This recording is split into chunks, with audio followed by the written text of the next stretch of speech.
अच्छा भाई, हमने क्वेश्चन नंबर 5 तक तो कर लिया था, ठीक है। क्वेश्चन नंबर 6 से क्या कह रहा है, गौर से सुने। An isosceles triangle has a vertical angle of 120 degree.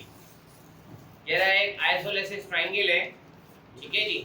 Isosceles triangle अगर आप याद करो, मैंने बताया था क्या होता है, जिसकी दो साइडें सेम हो। क्या होता है, जिसकी दो साइडें सेम हो उस ट्रायंगल को आइसोलेसिस कहते हैं। और जिस ट्रायंगल की तीनों साइडें सेम हो उस ट्रायंगल को इक्विलैटरल ट्रायंगल कहते हैं।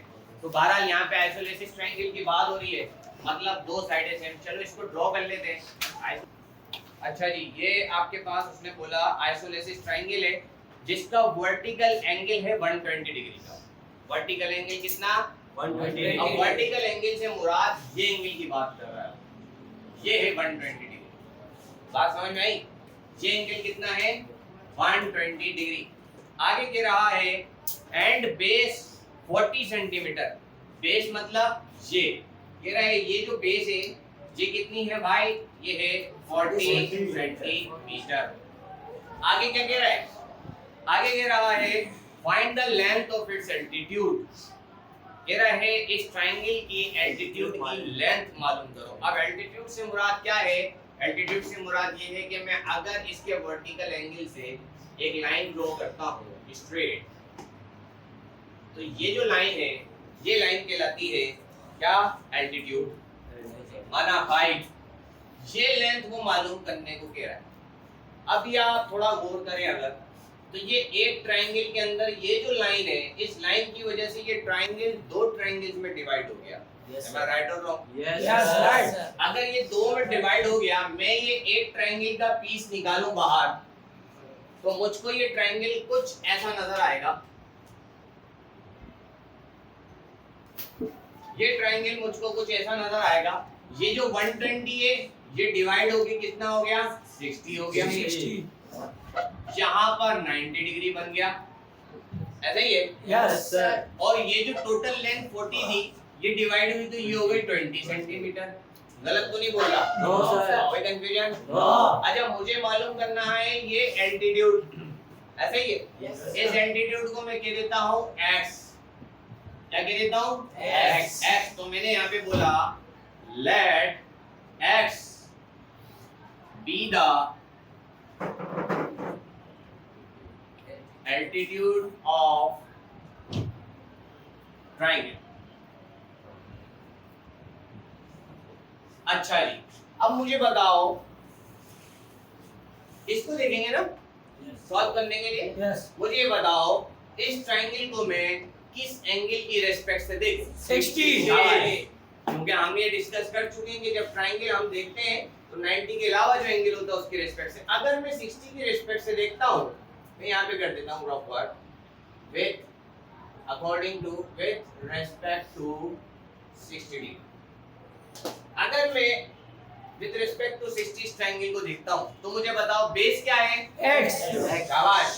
कैसे घुमाएंगे, बेस हो गई x। परपेंडिकुलर क्या है, 20 सेंटीमीटर। मैं यहाँ पे लिख देता हूँ जी, बेस तो हो गई मेरे पास x और परपेंडिकुलर हो गया मेरे पास क्या, 20। इसके अलावा मुझे हाइपोटेन्यूज की जरूरत ही नहीं है। अब मेरे पास है बेस और परपेंडिकुलर। बताओ जी कौन सा फंक्शन है जो बेस और परपेंडिकुलर के दरमियान है? शाबाश।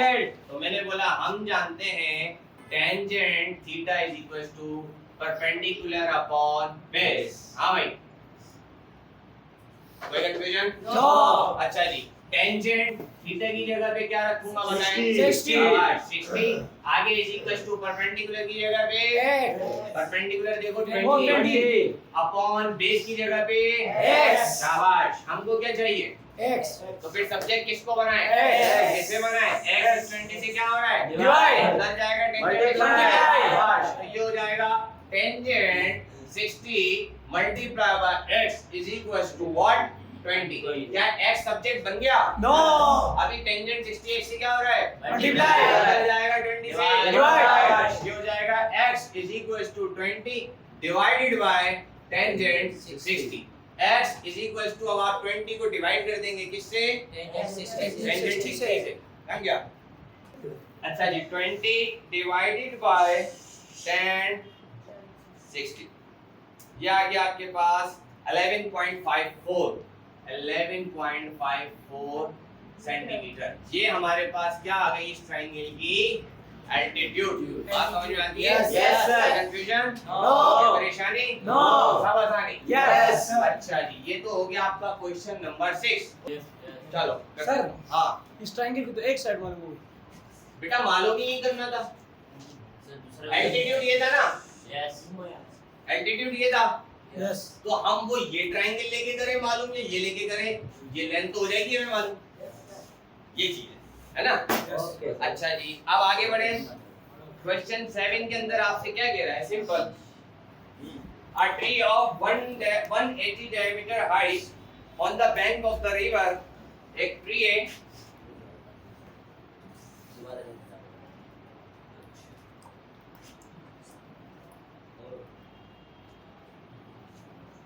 कितना हाइट है इसकी? इसकी हाइट उसने दे दी भाई 180 मीटर। ये हाइट आ गई इस ट्री की। सही हो गया? आगे कह रहा है on the bank of a river, ये बैंक आ गया रिवर पे। आगे कह रहा है max an angle of 30 degree directly on the opposite side of a river, यानी कि ये ट्री जो है रिवर की अपोजिट साइड पर 30 डिग्री का एंगल बना रहा है। आगे क्या कह रहा है? आगे कह रहा है find the width of the river, यानी कि ये जो रिवर की विड्थ है ये आप कह रहे हैं फाइंड करो। हमारा क्वेश्चन है कि ट्री है 180 डायमीटर हाइट है उसकी, ठीक है जी। उसके बाद वो जो ट्री है वो उस रिवर की अपोजिट साइड पर 30 डिग्री का एंगल बना रहा है, ठीक है जी।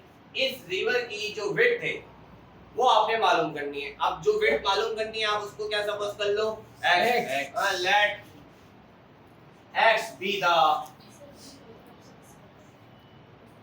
Width of river, not tree. River अब आप किस एंगल की रेस्पेक्ट से देखेंगे इस ट्रायंगल को? 30 की रेस्पेक्ट से देखेंगे तो बेस क्या है?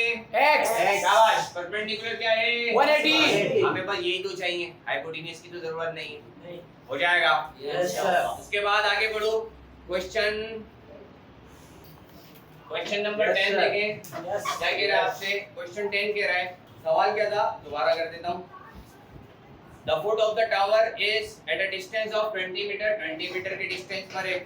आगे कह रहा है कि जो एंगल ऑफ एलिवेशन है, हमें पता है एंगल ऑफ एलिवेशन हमने डिस्कस किया था, वो एंगल जो ग्राउंड से बन रहा हो। यस अगर एंगल ऑफ डिप्रेशन की बात होती तो वो फिर हाइट से बन रहा होगा।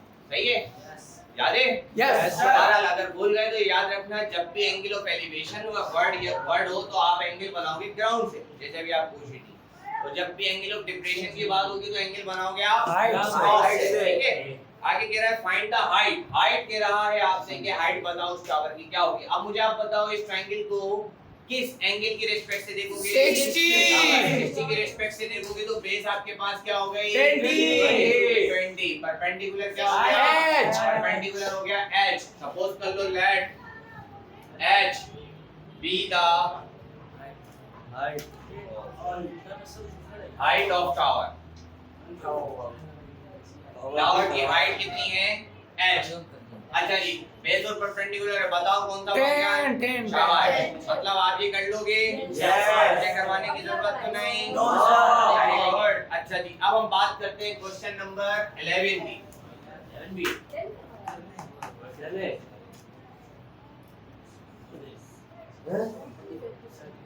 Now try yourself.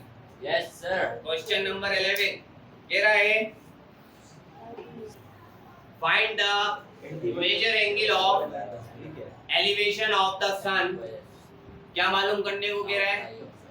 Angle of elevation कहाँ बन रहा होगा? शाबाश, ग्राउंड पर। आगे कह रहा है such that the shadow of bamboo 9 metre long is 3 radical 3। कह रहा है एक यूं समझ लो, ये आपके पास एक बम्बू है, ठीक है जी। Yes, sir.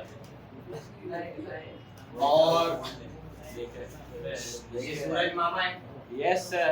इसकी किरणों से इस बम्बू का शेडो बन रहा है जमीन पर, ये शेडो बन रहा है, सही है, ये शेडो बन रहा है। अब एंगल ऑफ एलिवेशन आपने मालूम करना है, यानी कि ये थीटा आपने मालूम करना है, सही हो गया। एंगल ऑफ एलिवेशन है तो ग्राउंड पे बन रहा होगा।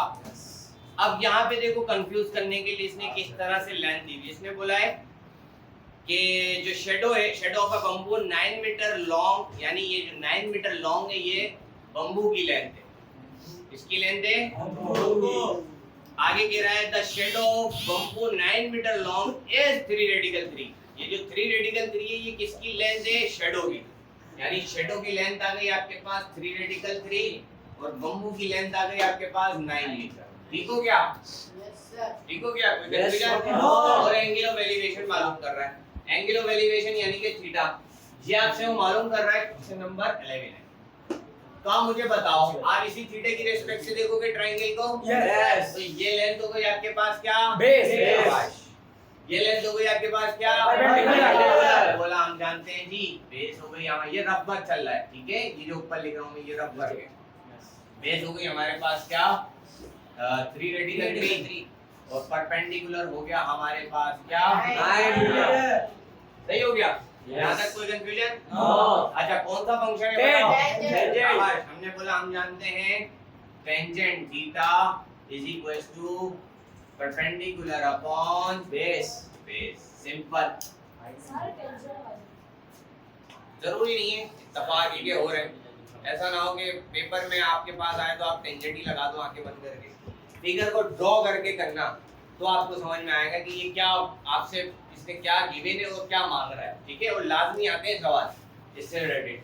टेंजेंट थीटा, अच्छा जी थीटा तो हमें मालूम करना है ना, तो ये तो ऐसे ही रहेगा, टेंजेंट थीटा को तो छेड़ने का नहीं। आगे परपेंडिकुलर आपके पास क्या है भाई? 9। परपेंडिकुलर 9 अपॉन बेस क्या है? 3।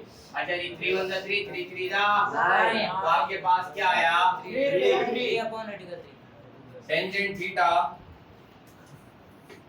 Is equal to 3 upon radical 3। आपको क्या चाहिए? थीटा चाहिए? Yes. टेंजेंट इस थीटा से क्या हो रहा है? इस टेंजेंट को उधर भेजोगे तो फंक्शन डिवाइड नहीं होता। फंक्शन जब डिवाइड नहीं होता तो क्या होता है? वो इनवर्स की सूरत में आता है। तो मैं कहूंगा फिर theta is equal to tangent inverse 3 upon radical 3। अब आपने कैसे निकालोगे? सेकंड शिफ्ट का बटन दबाओगे, टेंजेंट बटन दबाओगे, टेंजेंट इनवर्स आ जाएगा। उसके बाद 3 को डिवाइड करोगे रेडिकल 3 से, लगा दिया भाई 3 डिवाइड बाय रेडिकल 3, तो आपके पास आंसर आ गया क्या? 41 डिग्री। तो मैंने बोला जी theta is equal to what? 41 degree. Clear? कोई कंफ्यूजन? हाँ भाई डन? Yes, sir. समझ में आ गया? Yes, sir.